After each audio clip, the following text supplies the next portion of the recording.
Hello বন্ধুরা, আমি Nilanjana lunch বক্সে তোমাদেরকে স্বাগত। তো এখন বাজে হচ্ছে সকাল 6টা মতো।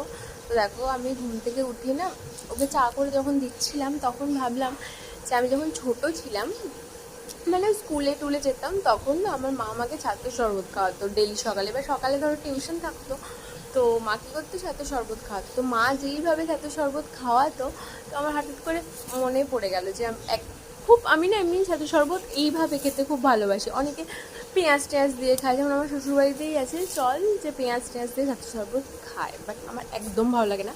আমি ছোটোবেলা থেকে যেটা খেয়ে এসেছি আমার সেটাই ভীষণ ভালো লাগে। তো তোমাদের কার কার ছাতু শরবত ভালো লাগে আমাকে কিন্তু জানিও। এবারে দেখো, আমি ঠিক মায়ের মতো করার চেষ্টা করেছি, কিন্তু বিশেষ করে মায়ের মতো টেস্টটা হয়নি। হ্যাঁ, আর আমি কিন্তু এক্সট্রা করে বরফও অ্যাড করেছি। অত সকালে চিন্তা করো আমি বরফ খাচ্ছি। কিছু জানো তো, আমাদের এখানে মানে 6টার সময় আমার মনে হয় রোদ উঠে যায়, সব জায়গায় মনে হয় তাই হচ্ছে। এতটা গরম বেড়েছে, বাপ রে বাপ, মানে 2-3 দিনই হলো গরম। আর তোমাদের যেমনটা বলছিলাম যে যদি সকালে উঠি তাহলে রান্নাটাও আমার মনে হয় যে করে নেওয়াই ভালো। তো দেখো, এখানে ঢ্যাঁড়স আছে, কুমড়ো আছে, আর পেঁয়াজ আছে, এটা চচ্চড়ি। আর পটল তো তোমাকে দেখালাম যে পটলের ভাজা করেছি, তো তরকারিও হয়ে গেছে। পটলটা ভাজছিলাম, তারপর তরকারিও করে নিলাম ঝট করে। আজকে কিন্তু নিরামিষ করবো।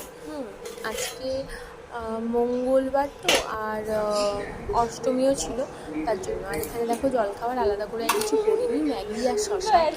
এই এতটা শসা আমার না, কিন্তু হ্যাঁ বাড়ির সবার, কিন্তু আমি দেখালাম তোমাদেরকে।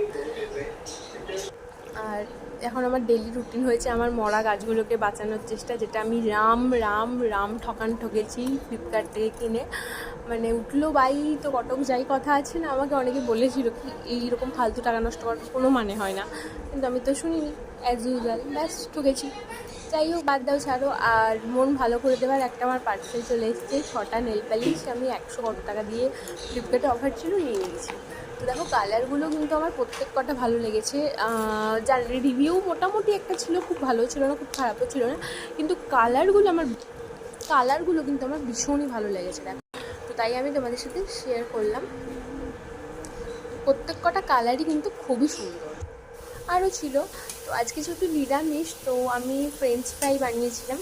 তো রেসিপি যদি তোমরা চাও আমি কিন্তু বলে দিতে পারি। এইভাবে ফ্রেঞ্চ ফ্রাই বানালে কী হয় বলো তো, সেই একই খেতে লাগে, রেস্টুরেন্টের মতোই লাগে।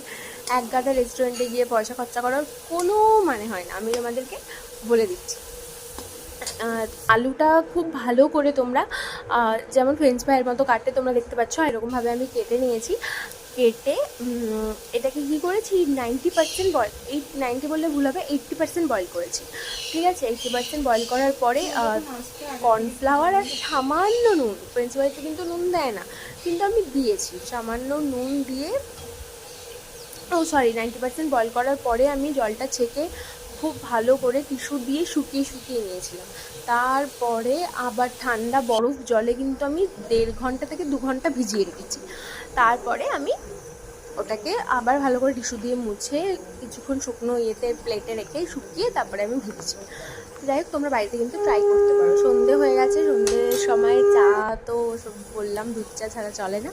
তো আজকে কিন্তু দুধ চা করেছি। আমি বলছিলাম তোমাদের মনে হয় আগের ব্লগে যে আমার দুধ চা খেলে ভীষণই গ্যাস হচ্ছে বিকেলবেলা, বাট কী করবো, আজকে ভাবলাম যে রোজই একঘেয়ে রচা খাওয়া হয়, তো খাই। তো চা খেয়ে দেখো একটু রেডি হচ্ছি, বললাম তোমাদেরকে আজকে বাসন্তী পুজোর অষ্টমী, তো ভাবলাম যে যাই একটু ঠাকুরটা দেখে আসি, আর তোমাদের সাথে করে নিয়ে যাই, আর ঠাকুরটা তোমাদেরকেও দেখিয়ে আনি। আমি কিন্তু সত্যি কথা বলতে একটা ব্যাপার তোমাদেরকে বলি, আমি কিন্তু জানতাম না যে এই সময় অরিজিনাল যে দুর্গা পুজোটা হয় সেটা কিন্তু আমি জানতাম না। আমি এখানে এই বাড়িতে এসেই জানতে পেরেছি যে এই সময়ও একটা দুর্গা পুজো হয়, আর এটাই আগে আসল দুর্গা পুজো। আর আমরা যে দুর্গা পুজো সেলিব্রেট করি সেটা হচ্ছে অকাল বোধন। তো যাই হোক, এই গল্পটা আমি এত ডিটেল জানি না, আমি যেটা শুনেছিলাম আমি তোমাদের সাথে সেটা শেয়ার করলাম। তো খুব একটা না সাজতে গুজতে পারিনি। দেখো, আমার মুখে আর মানে গরমের চোটে না আমার মুখে, গায়ে, হাতে, পায়ে সব জায়গায় ভীষণই অ্যালার্জি হয়েছে।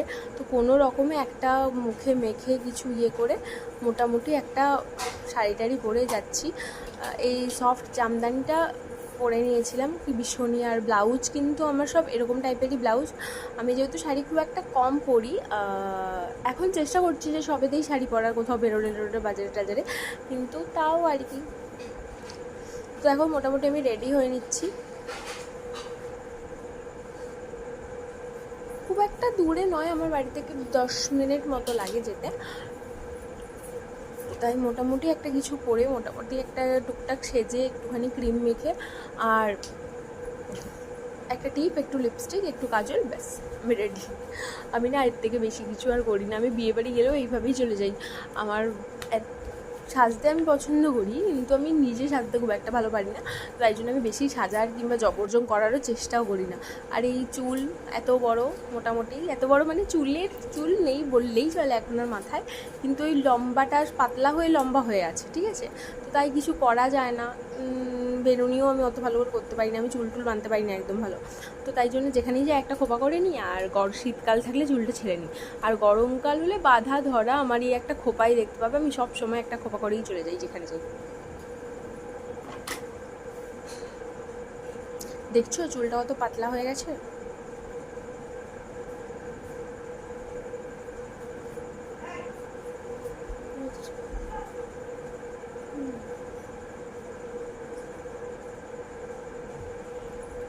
তো মোটামুটি আমি রেডি প্রায়। দেখো এটা হচ্ছে আমাদের এখানে বাসন্তী ঠাকুর। তোমাদেরকে বললাম মনে হয় যে 10 মিনিট দূরে। ঠাকুরটা ভীষণই ভালো লেগেছে, বলো, ভালো করেও ছিল। তো ওখানে খানিক্ষণ বসে মায়ের আরতি হচ্ছিলো, সেটা দেখে